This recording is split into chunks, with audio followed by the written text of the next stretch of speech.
So good morning to be able to gather back together again. Had some rain yesterday, but nice sunshine this morning. So no excuses not to show up and ask some questions. As we continue through Matthew, looking at chapters 24 and 25, it sounds like a lot. It looks like a lot. However, some of it is a lot of repetition of his statement that he makes early on in 24. So 25 is a lot of driving the point home of something that they had asked, and most of it is parables. So I'm not going to dig deep into those as we've been doing those on Wednesday nights, but I want to include them in the thought for this morning because they all answer the questions that were asked. Unfortunately, Jesus is not always asked the right questions. He's not always asked questions out of thoughtful, intelligent desires. However, today we get to read where they are. We get to look at this idea that, we stop and think about where Jesus has just been and what he's been doing. He just went and purged out the temple. He just went back to the temple and started teaching them and telling them what they should know already and being very pointed about it. And then in this section here, when we hit chapters 24, the last thing he did was tell them about how Jerusalem, Jerusalem, I wished for you. In verse 38 and 39 of chapter 23, see, your house is left to you desolate. Now, they were still physically in that area, inside the temple, inside that, doing all the things that they do on a day-to-day, but he calls it desolate. For I say to you, you shall see me no more until you say, blessed is he who comes in the name of the Lord. The spiritual aspect of this is being so deprived of anything inside that until you turn around and come asking of me, I will not be here any longer. It means so much to them at that particular time, but here I want to, he starts to focus his way out. So it starts in chapter 24 by saying, then, once he got done with all of his sayings there, Jesus went out and departed from the temple. His disciples came up to show him the buildings of the temple. I imagine that the disciples might have a little bit of question in their mind when he calls this place desolate, and you have the temple and all the buildings around it and everything right there, and yet he called it empty. Look at the grandeur of all this. Look at everything that is here. I almost wonder if it was in the mind of the disciples. And Jesus said to them, do you not see all these things? Assuredly, I say to you, not one stone shall be left here upon another that shall not be overthrown. The preview of what is to come, the preview of the destruction of Jerusalem that will come in the next years to come. But the point that I really caught my attention going through these verses here is the next verse, is verse number 3. Now when he sat on the Mount of Olives, let's just stop and think right there. Jesus is at a spot just on the hillside over next to Jerusalem where he can see the temple, he can see a lot of the city, and he is just sitting there. He's just done all this teaching, and I don't know about anyone else, but after a long day of teaching or a long day of work, sometimes you're just tired and want to go sit and think. And that's possibly something that he is doing here. He goes up and sits, and the disciples came to him privately, saying, tell us, when will these things be? And what will be the sign of your coming and of the end of age? Something I think about as I work at the college over here and I see different educational opportunities that are given to different students, private school, public school from this city or that city, even what we offer there at the college itself. Here's a question. As a teacher, as a parent who teaches their child, as a teacher in the school system, do we teach to just give information? Or do we teach for understanding with the hopes that our students will become better than us? Do we teach in such a way that it promotes questions? Are we a teacher that will accept questions? And Christ, I believe, is that teacher that will accept the questions. He teaches for understanding. He teaches this is what it says, and then he gives parables to back it up so that we can understand it. And if you have a question, like the disciples do now, he is available to take them and answer them. And that, I think, is a very key point about Christ and about what we should emulate in our lives, is that in every aspect, are we teaching for understanding? Are we teaching to help someone grow and learn? Or are we just teaching to regurgitate information for a test and then move on to something else? I think it's very important of that, especially as we start to look at the idea of the temple and as we're looking out and seeing all of this. We see these ideas, we see what is here, and now Jesus has just said, this place is desolate. Now I imagine as he's up there on the Mount of Olives, this is not the picture that he sees. He actually sees people there. He sees things going about, to and fro. There is activity, but yet he still calls it desolate. And then he tells his disciples. And I think it's important to look at this upcoming area right here, because in order to understand it appropriately, we're going to get to a verse here that gets so misused. It's as misused, if not more so, than John 3:16. For he so loved the world that he sent his only Son, that I don't have to do anything else because I'm saved. Go look up the verse. That's not what it says. But that's how it's applied in daily life by so many that use it wrong. However, in this passage here, we start talking about the destruction. And the disciples even ask him about the coming of his second time and of the end of age.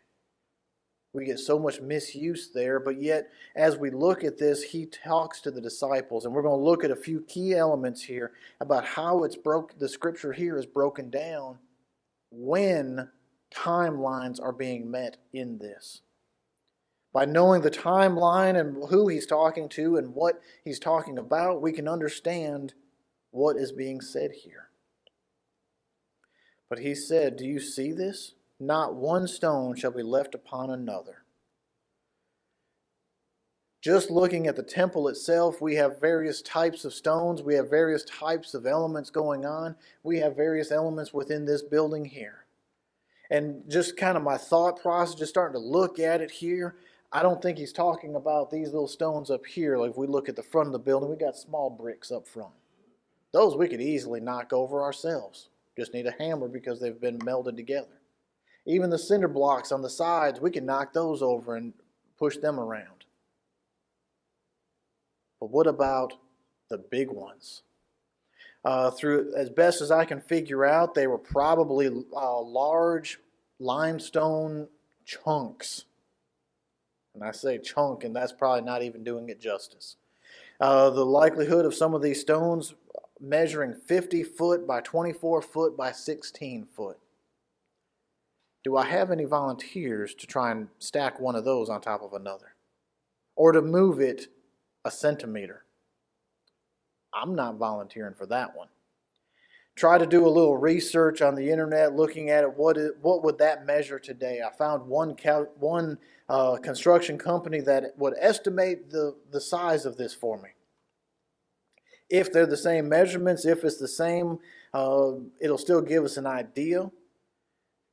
That size of a piece of limestone would weigh approximately, it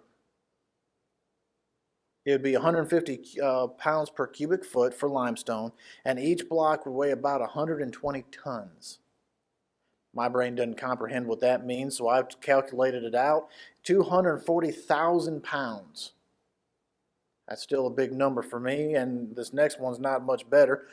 This is an approximate number, not an exact number, but you would have to pick up 1,200 of me to equal that.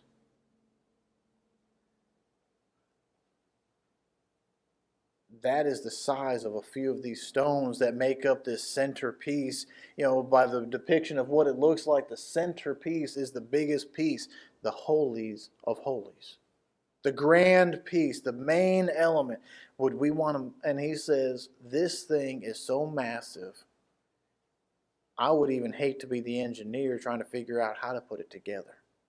But they got it. They did it. They did it with God's help and his abilities that he was able to work with them, through them, to figure this out. And yet, now, one block will not be on top of another. I don't know what kind of catastrophe could possibly happen that would be able to knock that all the way down to where, normally you look at a rubble pile and there's still piles here and there. I found several when I was trying to research this. Some of the Pool of Siloam was still intact. There were different elements there, but that was kind of interesting to look at, that you would have where you could see where the walls used to be, but now there's rubble piles all around it. This was going to be something massive. This was going to be something big that was going to happen. So the first question is, when is this going to happen? Master, you've taught us all these things. You've taught us about what it is to be a follower of God and of you, and now you're saying that this is going to all, your house, the temple where we have worshipped our entire lives, where our fathers and theirs, and for generations, we have always looked to the temple, and now you say it will be destroyed. When? I think a very prudent question. It doesn't say anything about them having ulterior motives. I'm sure if the scribes and Pharisees were there, they would have something to say about it, because they always had something to say. But his closest disciple says, Master, when? What are we to look for? When are we going to see all of this? And so we start looking at these next verses here in chapter 24. And the first thing we look at is the first breakout is verses 4 through 9. 4 through 9 will be done when the apostles are still alive.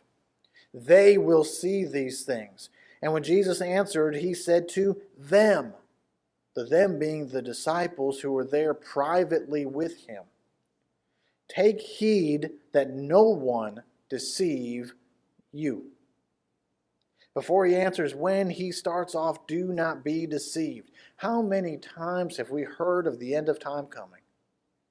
I'm jumping ahead on the outline a little bit, but we hear about the destruction of something. We hear about the end of time. We hear about, Christ is coming back. We hear about the first words out of Jesus' mouth. Do not be deceived. We do that through the study of his word, by knowing what he has said. These men have followed him day by day and know the truth. Listen to the truth. For many will come in my name, saying, I am the Christ, and will deceive many. And you, the disciples that were there with him, will hear of wars and rumors of wars, and see that you are not troubled. For these things must come to pass, that the end is not yet. For nations will rise against nations, kingdom against kingdom, and there will be famines, pestilence, and earthquakes in various places. All these are the beginning of sorrows. We go back, and now today we're able to look back through history. We're able to see how it was recorded, how this emperor, this one took out this one took out this one. They had several changes of government there in Jerusalem, and then we saw the outside influences come and destroy the city. We see how it all starts to play, and when one person overthrows another, is it always a smooth transition? That's where we get these famines and pestilence and earthquakes, because in the process of taking over, you take out a bunch of resources every time.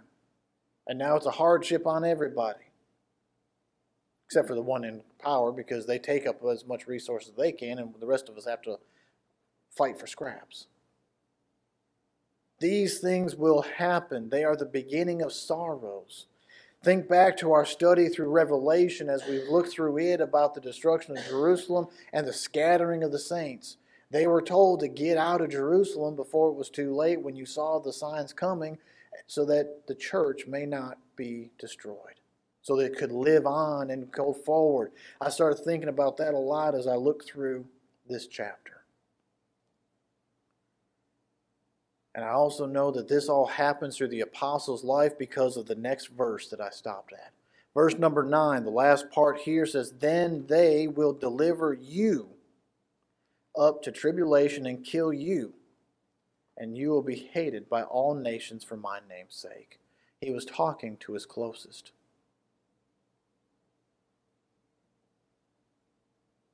If I'm one of his closest, I'm about to ask for a pep talk now, because he's just talked about the destruction of Jerusalem. He's been talking and trying to prepare us for his death, and now he says, I'm about to die through hatred of others. All of this will happen first. Then we go into verse 10 and start looking at after the apostles' death. We start seeing, and many will be offended and be contrary to one another, will hate one another. Then many false prophets will rise up and deceive many, because lawlessness will abound and the love of many will grow cold. The unfortunate part is that what happens when we lose our mentor? What happens when we lose someone who's been guiding us all this time? Do we not feel a little weak? Do we not kind of get shaken a little bit? Then all of a sudden we have all these regime changes, all these government changes, and not one of them is happy because none of them care for us. We still have the Jews fighting against us. Now we have the governments fighting against us. Now we don't know what government's in place today. And we have famine, and then the primary teachers that went out after Christ have now been executed. What are we to do? What does the church do? What do those who are trying to be faithful do? As long as we have a strong leader, we have a strong following, right? But when the strong leader is not present that day, do we find out who is not so strong? When the boss is on the job site, at the construction site, everybody's working. When he gets called off to a meeting, half the people are working, right? The weaker ones fall away. And unfortunately, we're going to see, and someone will say, well, since the boss isn't here, let me tell you. It may or may not be the right thing. False teachers will arise. People will say, because they were wondering if the kingdom was going to be established immediately as an earthly kingdom instead of a heavenly kingdom. They still had that thought in mind because that's what they have grown up knowing is the earthly processes. Christ says, my kingdom is not of this earth. But yet they were still trying to wrap their heads around that. And so someone would come saying, I have the information. Come follow me. And people would. But there is a benefit. Verse 13, here's that pep talk. But he who endures to the end shall be saved. And this gospel of the kingdom will be preached in all the world as a witness to all nations, and then the end will come. So as a disciple of his, and I've heard that first part back there at verse 9, that I'm about to die at some point through all of this hatred, but yet I can take comfort and assurance. If anyone stays faithful to the end, he will receive a reward. And the message that I have learned from Christ, I am giving to others. It will reach all the world. What a blessing that can be. What a blessing it is for us today that as we're able to sit here to this morning, we have that message. Now, just because it says then the end will come doesn't mean that as soon as the last person on earth at that particular time heard the message, okay, we're done. No. We might think of that as our timing, but that's not God's timing. The destruction of Jerusalem was a warning of things to come. We get this encouragement. As we go forward, we start to now see the idea of the destruction of Jerusalem from verse 15 and up to 22. We have an encouragement here. But now into the destruction, therefore, when you see the abomination of desolation spoken by Daniel the prophet standing in the holy place, whoever reads, let him understand. Then let those who are in Judea flee to the mountains. Let him who is on the housetop not go down to take anything out of the house. Let them who is in the field not go back to get his clothes. But woe to those who are pregnant, those who are nursing babies in those days, and prayers that your flight may not be in winter or the Sabbath. As we studied through Revelation and we studied about the destruction of Jerusalem, when they were told, to get out, you needed to move. Think back to Sodom and Gomorrah as we've been studying that one. When Lot was told to leave, he wasn't told to pack up town, go say your goodbyes, go visit your favorite donut shop one last time. He was said, go. When the destruction here, when the armies came to surround the city and came to desolate the city and overtake it, it's too late to get out at that point. From what I was seeing, like the armies came, but they had to sit. They waited in a neighboring city for just a moment before they came and finalized their approach to the city. When you saw the sign of the impending destruction of Jerusalem, you got up and left. If you were on the rooftops, the spot where they would commonly sleep, don't go pack a bag and take off. Just get out. If you're in the field, don't try and go rescue your stuff. You can go work someplace else, build up some money, and buy new stuff. The woe to those who are pregnant, or the winter time, or the Sabbath is try not to let anything slow you down on the way out. Get out now. For then there will be great tribulation, such has not been seen since the beginning of the world until this time, nor ever shall be. Can you imagine the idea? There was, I'm sure, plenty of tribulation, wandering in the wilderness, trying to find a new home, getting to a home, but then relocating. But can you imagine the city that was built and centered around the temple, centered around focus on God, is about to be demolished? What would you feel to see that? How does the world power change when the world power is about to fall? How does that change everything? That changes our jobs, that changes where we live, that changes the currency of the time, it changes politics, it changes everything. And has to be rebuilt. And he says it will be huge. Will we be ready for something like that? Were they ready for it then? The destruction of Jerusalem warning was given on an urgency to get out and not linger. Urgency. The urgent message he's been given this whole time is follow God, listen to God. And by the way, God is letting you know that this is going to happen.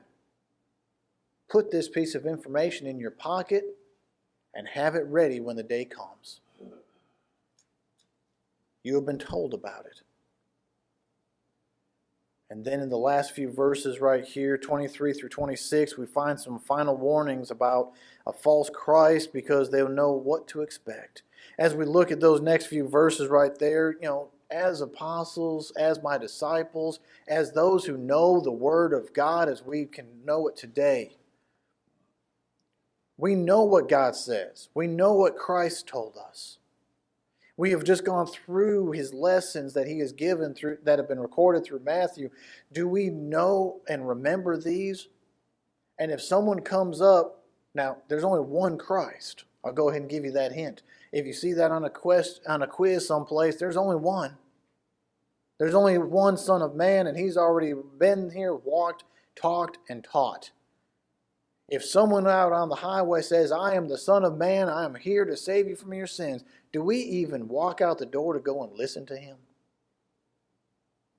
That's what Christ tells them not to do in these verses right here. I have told you beforehand in verse 25. I have already told you what there is. Someone else walking around saying, I am he, you don't have to go listen to that person. They're either seeking attention, they are misguided, or they got some screws loose upstairs. There's something not right about this, so don't even give them the attention. Stay focused on me. Stay focused on God. That was the first answer.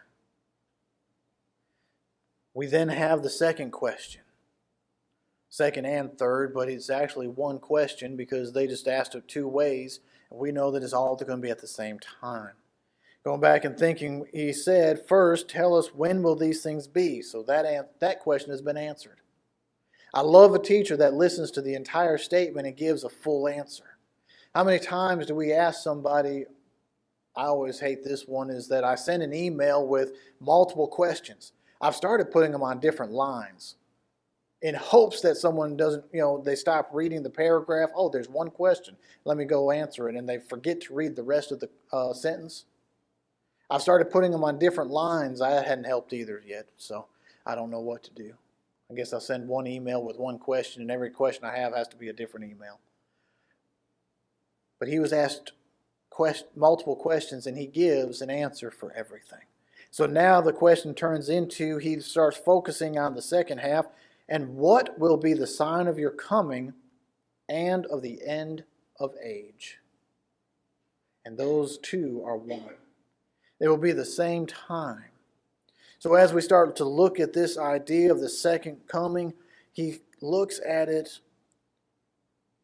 as being, the only thing I can describe it is as the word obvious. How many times do we try and use these verses? How many times have people used these verses to try and say, the end is coming, the end is near, the end is coming? Look, see? There's a famine over there. Well, according to the way this was written and the way we read it out, that famine was going to happen during the time of the apostles too. Yeah, that's a reoccurring thing that will keep on coming. That's not a sign of the second coming. The sign of his coming is, he says, for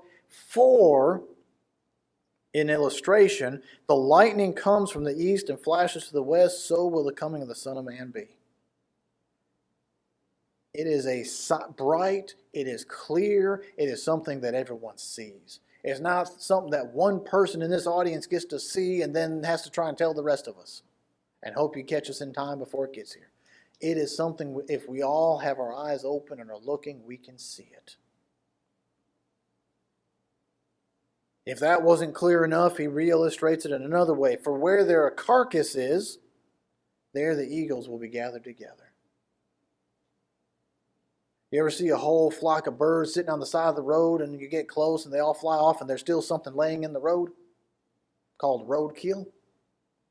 We call it roadkill, they call it lunch. But everyone sees it, everyone knows about it. Even these next signs, immediately after the tribulation of those days, the sun will be darkened, the moon will not give off light, the stars will fall from heaven, and the powers of heaven will be shaken. There will be a fundamental change in everything. The skies would fall, all of this. What we know will change. And we will be there with him. Then the signs of the Son of Man will appear in heaven, and all the tribes of the earth will mourn, and they will see the Son of Man coming on the clouds of heaven with power and great glory. And he will send his angels with a great sound of a trumpet. They will gather together the elect from the four winds, from one end of heaven to the other. When we look at this, we all see it. It's not one person being able to try and say, hey, guess what? No, the time will come. And as we look at these next illustrations, and I encourage, we're not going to take the time to dig into them today. But we've been looking at them previously, we've been looking at them continually. But when we stop and think about it, these signs are not open for our interpretation as far as what is a famine, and whether this is the end of time one or not. That wasn't even a thing about it. That was the first question. everything changes except for one thing: the Word of God. His Word has started, it will end, it will continue on forever. We will see changes happen. They will see things change from Jerusalem when the temple is no longer standing, how it all breaks down. We will see a change as Christians of the way that we live, because we will no longer be confined to this physical. It will now change to that. As we look at the different parables that come ahead of us, there are several parables here. He talks of the fig tree, the illustration of the days of Noah, the 2 servants, the 10 virgins, the talents. Every one of them are immediately following these 2 questions. And he is still now illustrating the point of the end of time. Every one of these parables, none of them knew the time. Now, the fig tree illustrates out the first element of this, of that it will be visible, it will be seen. He talks about how when the tree, let me just use the words that he put right here. The parable from the fig tree, when its branch has already become tender and puts forth leaves, you know that summer is near. Think of the seasons. We know when it's about to be summer, everything buds up and blooms, and God's beauty just shines all around. We know, we see, we all see it. Then we start looking at the idea of Noah. No one knew when the rains were going to start. He was just told to build an ark and be ready. He continued to preach every day, and then he was told, Noah, go inside. And God closed the ark. We look at the idea of the 2 servants, the 10 virgins, the talents. We are to use until the master comes, until the bridegroom comes. The points that I think we need to keep in mind as we survey these parables: they were given to the disciples to relate the importance of faithful service without knowing when the accounting will occur. Now, at school, I might know that every Monday is a pop quiz, every Friday is an actual quiz. What if I don't know? I know when my final exam is going to be. I know that first day of the semester. We don't know when the end of time will be. We don't know when our last breath is. What we do know is that if we are faithful to the end, then we will receive the reward. My recommendation and my hope is that as we study these particular parables, we keep in mind Christ will come at an unknown time. We must be working when that happens. Faithfulness to the end will be rewarded. Each of these parables show that. If we keep that in mind when we read the parable and we will understand so much more. We will get the picture that he's giving us.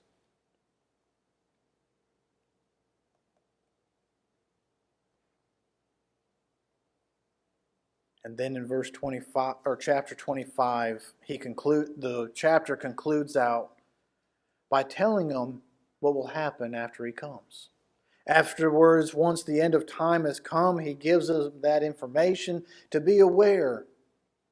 This is why you need to be working. This is why we need to be doing what we ought to do. When it does come is when Christ will sit upon his throne in glory. With everything we've just looked at, Christ will not be coming again to earth to rule an earthly kingdom or to sit on a throne someplace or to build up a city. When he comes, we are going to join him. We have already joined his kingdom if we have obeyed the gospel and joined the church. Will we stay faithful? Will we stay included in it and keep ourselves unspotted from the world?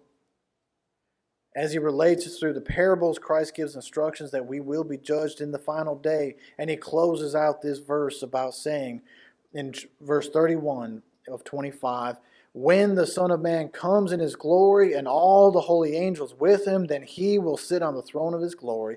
All the nations will be gathered before him, and he will separate them one from another, as a shepherd divides sheep from goats. He will say to the sheep on his right hand, but the goats on his left. And the king will say to those on his right, Come, you blessed of my Father. Inherit the kingdom prepared for you from the foundation of the world. We know the rest about, when I was hungry and naked and poor, you fed and all these things, and they had to ask him when we did that. But then we skip down to verse 41. He says, Then he will also say to those on his left, Depart from me, you cursed, into everlasting fire prepared for the devil and his angels. And they will go away to punishment, but the righteous to everlasting life.